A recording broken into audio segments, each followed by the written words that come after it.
Hello to all my story lovers. Welcome back in Storytime channel. I'm Pallavi reading interesting stories for you. Today I'm reading The Boons of Brahma, written by the great Sudha Murty and taken from the book The Upside Down King. Now let's go to the story. The Boons of Brahma. This is the story of Ravana and his brothers. Very interesting story. Let's go through it. Sage Kashyapa had many wives. The children born on his wife Aditi became Devas, and the children born from Dviti became Asuras, and those of Kadru came to be known as Nagas. In the same manner, the Yakshakas and the Kimpurushas were also born by sage Kashyapa's different wives. The Asuras who built Lanka for themselves were behaving very arrogantly and causing problems for others.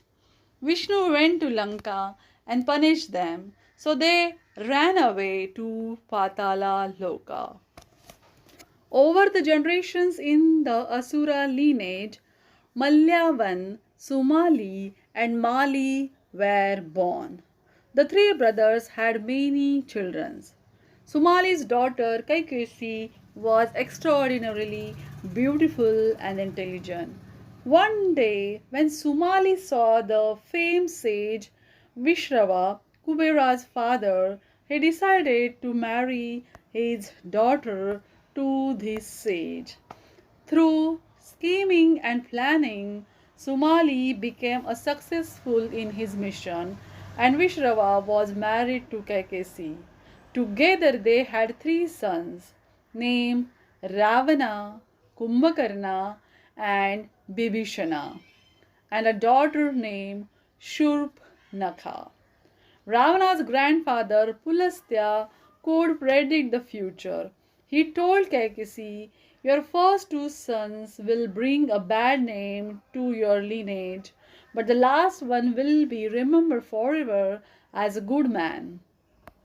Kaikesi, after some thought, raised her children and influenced their ideas and thoughts through two cultures: the Vedic culture of their father's dynasty and the warrior ideology of her family.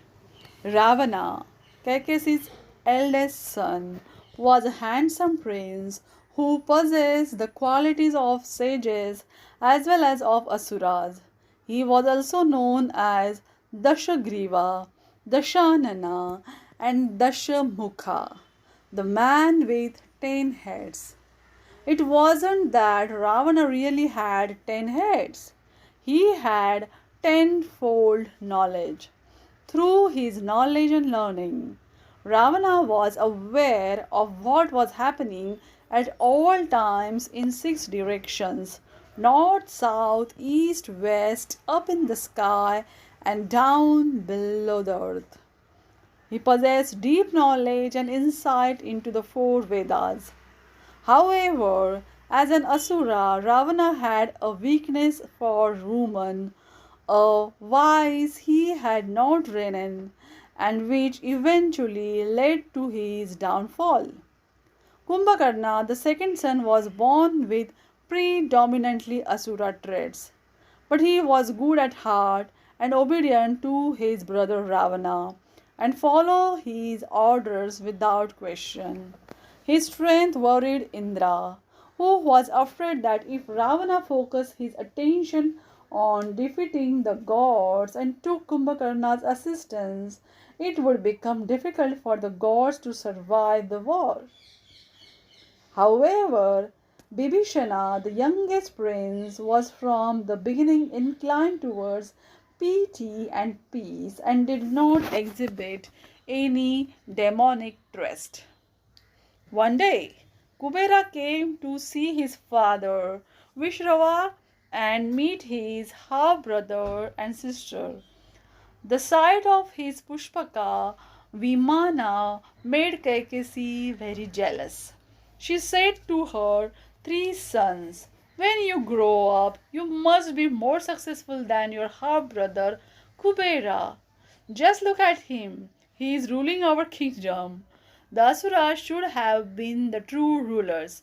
You are all strong. You must plan to take Lanka Pradesh back from him. Worship Brahma and obtain boons that will help you achieve this mission. I have faith in the kind hearted and pure Brahma. He will bless you. Pray to him." So the three brothers began praying to Brahma and did so for many years. Finally, the Lord appeared before the three of them. "I am impressed by your ardent devotion. You may ask me for whatever you want." Ravana said, "O Lord, I want immortality." "Child, you know I can't grant you that," said Brahma with a smile. Ravana looked down upon the strength of humans.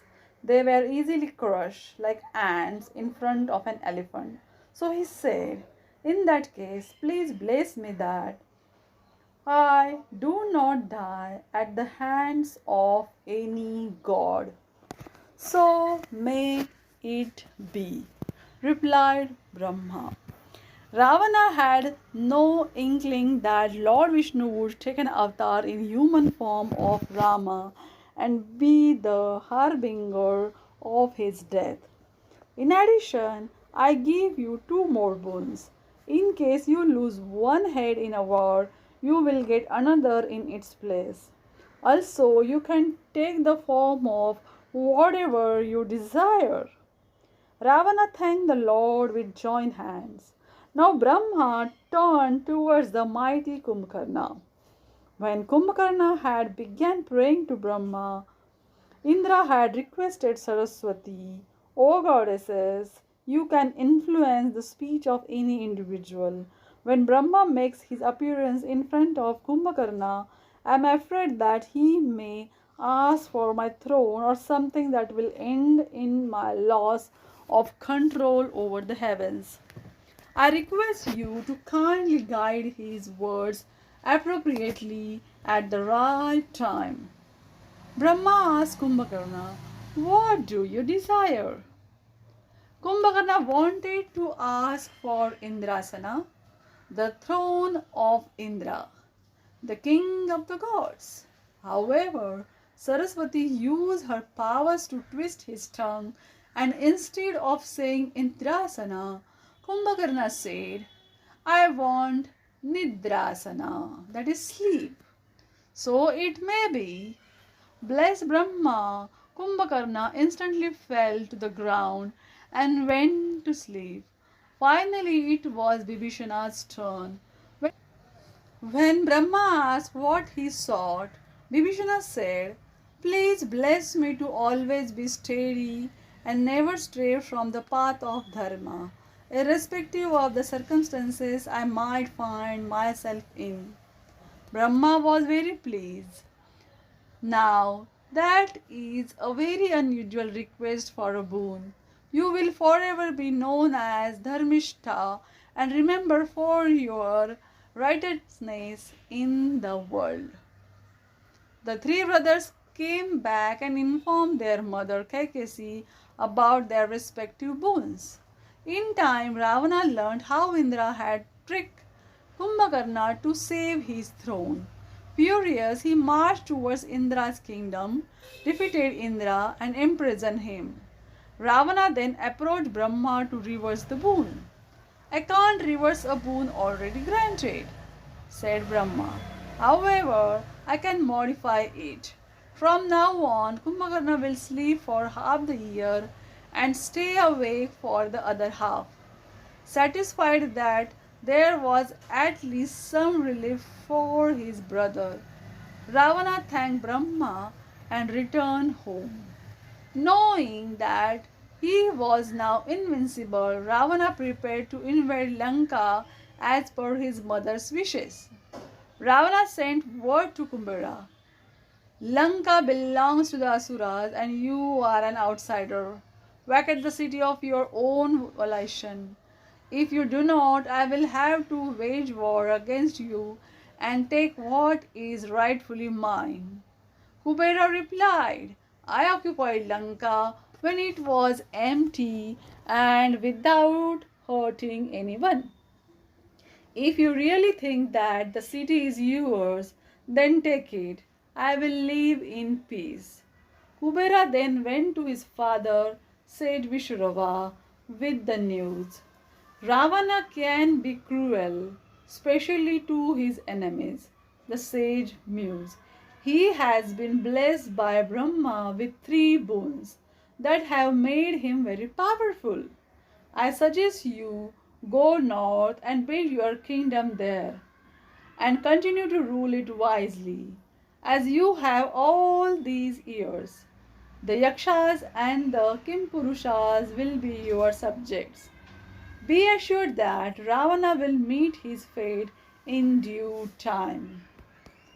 Kubera took his father's advice and set up his kingdom and the capital city of Alkavati after traveling north. Meanwhile, Ravana was crowned the king of Lanka. Asuras from different parts of the world migrated to Lanka and settled there. Time passed, and Ravana decided to expand his kingdom. He thought of invading Yamaloka, Suryaloka, Chandraloka, and Varunaloka, the kingdoms of Yama, Surya, Chandra, and Varuna, to move about to these places which were far and in different directions. Ravana now developed a desire to possess the Pushpaka Vimana and marched to Alkavati. When Kubera tried to reason with him, Ravana became livid and forcefully took away the Pushpaka Vimana. This is the end of the story. Do you like it? Then tell me in the comment box and subscribe our channel. Thanks for watching, guys.